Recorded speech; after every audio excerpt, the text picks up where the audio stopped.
My name is Melissa Lucio. I'm 48 years old. I have 14 children. I've been on death row 11 years.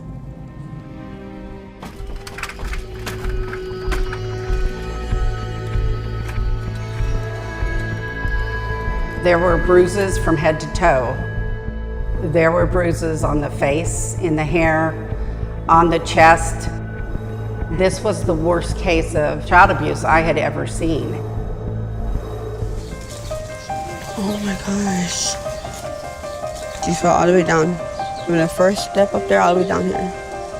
Imagine the baby falls. The baby? And did you see her fall, or did somebody tell you that that's what had happened? I saw. The interview was never presented to the court, and none of those kids ever said that their mom was beating up on Mariah. It was during election time. Armando Villalobos was running again for DA. I'm the first Hispanic woman on death row, so this was a huge case for him. Bribery was endemic.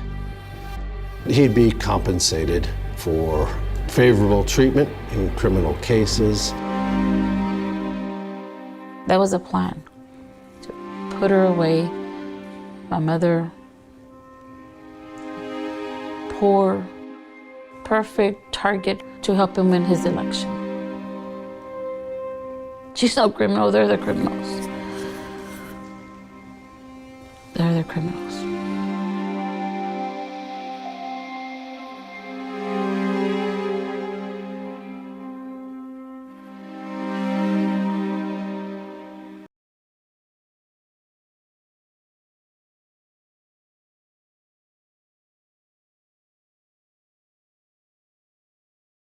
Muchas gracias por la oportunidad, Abraham. Bueno, yo quisiera comenzar porque yo sé que tú eres uno de los directivos más importantes y también por ser uno de los fundadores de Penalty Action.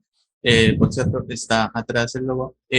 Al ser el fundador y la misión es abolir la pena de muerte de los Estados Unidos, una vez logrado ese objetivo, ¿cuál es ese paso a seguir después para que este método no vuelva nuevamente a poder tomar esos conflictos una vez logrado ese objetivo? Abraham. Okay, the first question.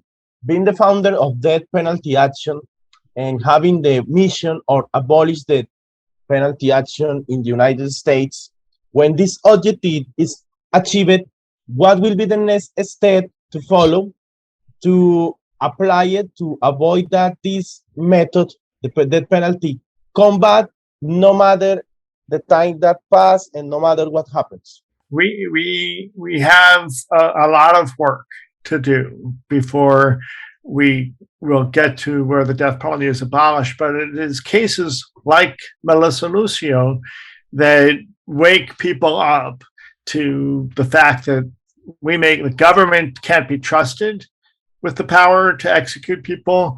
And that's a message that many people, regardless of where they are on the political spectrum, can agree with, that we can't trust government with this power.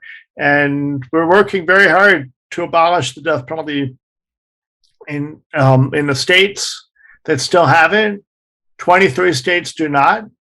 And also with our federal government. Bueno, antes de tocar el tema de Melissa Lucio, hay un dato muy importante. Yo leyéndome todo la misión de Death Penalty Action, se verifica que la pena de muerte causa gastos en el sistema protocolario de las cárceles debido a que en algunos estados aplican esta ley, no en todos el país de los Estados Unidos, por lo que, ¿cuál sería ese recurso más eficaz en el que todo ese sistema monetario, de qué puede invertirse para, de pronto, puede ser para las familias, para que sea una mejor educación, para poder aprender todos estos temas? ¿Cuál sería esto? Y también me refiero a que muchos condenados a muerte no siempre les causa con éxito la inyección letal. ¿Cómo sería todos esos recursos fiscales? ¿Cómo es esa cuestión? Before we move on with the question about Melissa Lucio, because we got the look to have here to the Miss Van Tassel, we verified that death penalty causes expenses. in the protocolary system of the jails occurs for the states that apply it. What will be the most, the best way that get that this money that goes for the fiscal resourcement can be invested? We believe that the death penalty is a big waste of money. Okay. And it is because often when they decide they're going to seek the death penalty in a particular case, they don't always get it, but they're still spending the money to try. Okay, and the part of the high cost of the death penalty is upfront in the trial, even before there's a death sentence. And then when they do get a death sentence, a conviction and a sentence of death, often like half of the time, the death sentences are overturned or thrown out, and that money is again wasted. And we believe that it will be better to put that money into better supports for the families of the people who've been killed. We also believe that it's possible to identify people who are on a path towards violent crime and to intervene, to get in the way of what's happening in their life path in order to stop them from committing violent crime in the first place. So that's where we should better spend the money. And more people are starting to agree with us about that.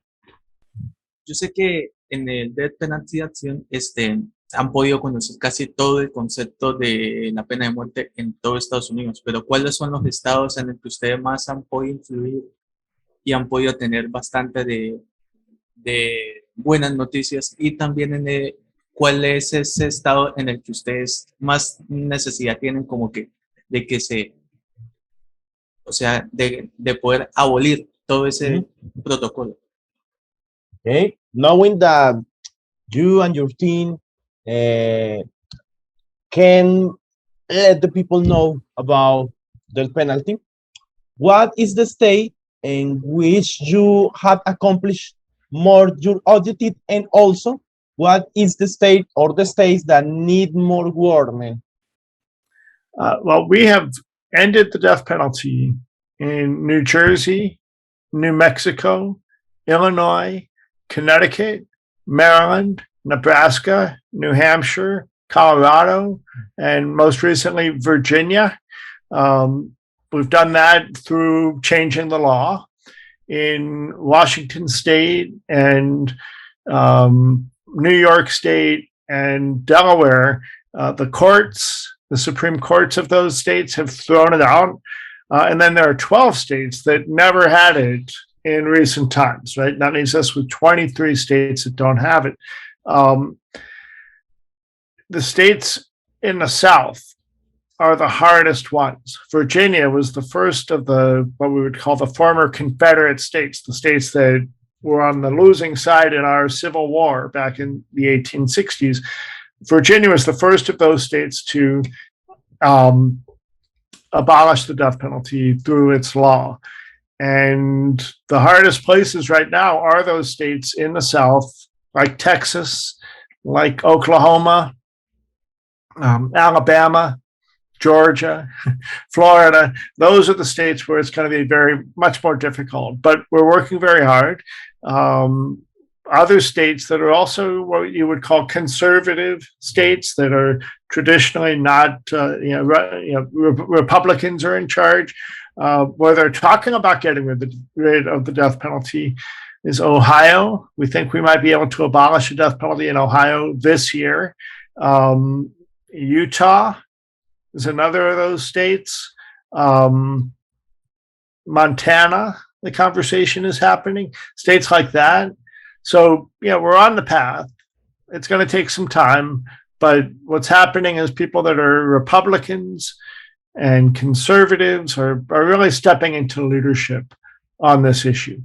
Yo sé que en el caso de Melissa Lucio, todos estos años ha tenido tanto ventajas y desventajas. Yo sé de todo lo que ha hecho Sabrina Baltazar, has hecho tú, tu organización, Jhon Lucio, pero queda menos de una semana y se han demostrado que hay evidencias, hay testimonios en el que ella es inocente, pero el sistema judicial de Texas, la ley, es lo contrario.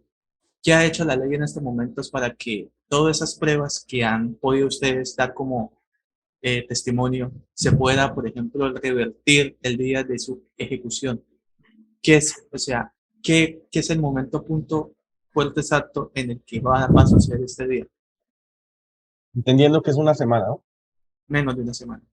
Okay, and as a final question, knowing that we got agreed to know the verdict of the case of Melissa Lucio, and knowing the amazing work that you had made, that Sabrina has made, and Jhon Lucio has made, what has said the law of Texas about the evidence? Because there is evidence of innocence in this case, very well documented. So, and you can tell us something, and of course, to post this interview before this verdict, Abraham, we thank you. Okay. So it's really a question, not evidence of innocence, but absence of the evidence of guilt. Where is the evidence that any crime occurred here in the first place? And that's really what's waking people up is, you know, they were able to convict Melissa Lucio on fabricated, made up ideas of what happened. You know, what we now know is, you know, they suggested that Mariah Alvarez had been abused, child abuse in the home. And yet the doctor who examined her and who declared her dead in the emergency room in the hospital, he says that he saw no evidence of abuse, and all of her injuries were consistent with what it would be if she had fallen down the stairs, which is what we all know has happened. And the thing is that at the trial, a different doctor testified as if he was the doctor that examined her, but it turns out that he wasn't. This is just one small piece of the corruption that's involved in this case. And that's, I mean, this is in Brownsville, Texas, which is right across from Matamoros. It's you know, Cameron County. It's, you know, the cartels are in many ways in charge there. And, you know, not that they would care about this particular kind of case, but it speaks to the corruption that exists. And that's the biggest challenge that we have, is this current district attorney who's in charge of prosecuting cases now is standing on the corruption of his predecessor, Armando Villalobos, who went to jail. He went to prison shortly after this conviction happened, and he's still incarcerated because of his corruption. None of his prosecutions should stand. And the challenge that we have in the United States is that once you've had your trial and it's over and you've been sentenced, it's very, very difficult, muy difícil, to bring new evidence into a case. But that's what we have to do. And that's the job of the abogados, of the lawyers. But it is our job to shine a spotlight on this and make sure people know that it's happening. And that's why we're saying watch the film, visit our webpage. Este webpage is en español too. Okay, so you can go and check it out. Jhon, él ya nos dijo las páginas, entonces, listo. Abraham, thank you so much. As you know, this interview is really different to the interviews that we made before on this channel. So, like, it's not an interview about entertainment. So we want to ask you, like, oh yes, the picture or not, because this is a serious deal. Thank you for telling us the links. If you want to share more links, and thank you, Abraham. As a final, again, invite people to follow the pages and the social media and the networks to be in charge on this situation, man. Okay. Thank you so much. Muchas gracias. Muchas gracias a ti. Muchas Muchas gracias, Abraham. Adios. Bye bye, Abraham. Have a nice day.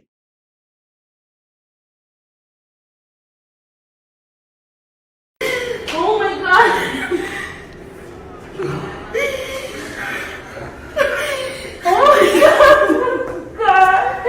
Bueno, en este momento, la familia Lucio acaba de recibir la noticia de que Lucio fue detenido. Vamos a esperar que él está diciendo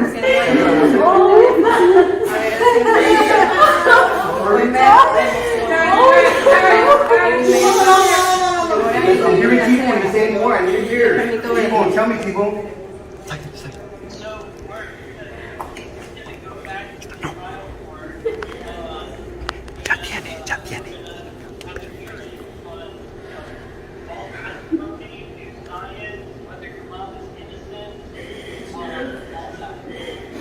Is she getting a new trial?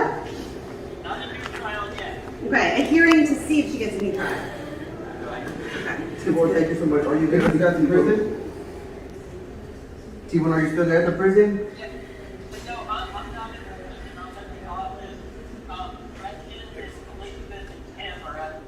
This is State Representative Jeff Leach. Okay, hold on just a second. Let me get closer. I think we lost signal. Hold on just a second. Hello? Melissa. Yes. Hey, this is Jeff Leach. Yes, sir. How are you today? I'm doing fine. How are you? Good. Have you heard the news? No, what? You haven't heard the news yet? No, what happened? The Court of Criminal Appeals issued a stay of your execution for reinstate. Are you serious? Are you serious?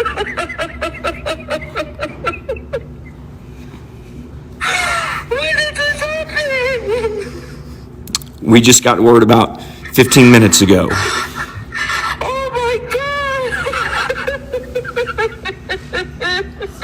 That is wonderful! Oh my God! What does that mean? well, it means you're going to wake up on Thursday morning. Oh my goodness! And oh, thank you, God. you're not making the trip to Huntsville on Wednesday, and the order was very strong in that it appears that you're gonna get a new trial at the very least. Oh my goodness, that is so wonderful. Thank you so much.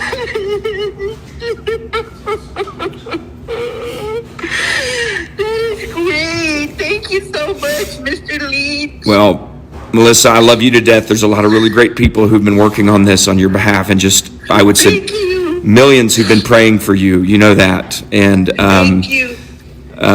It's been an honor to fight for you and believe so strongly in your cause. And of course, remember Mariah today, and I know you do as well.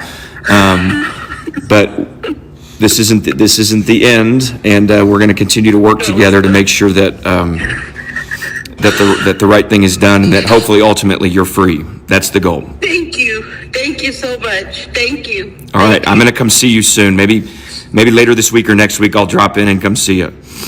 All right, I'll be waiting for you. Okay. Thank you so Love you, much. Melissa. Have a good day. I love you too. All right. Thank you. All right, bye-bye.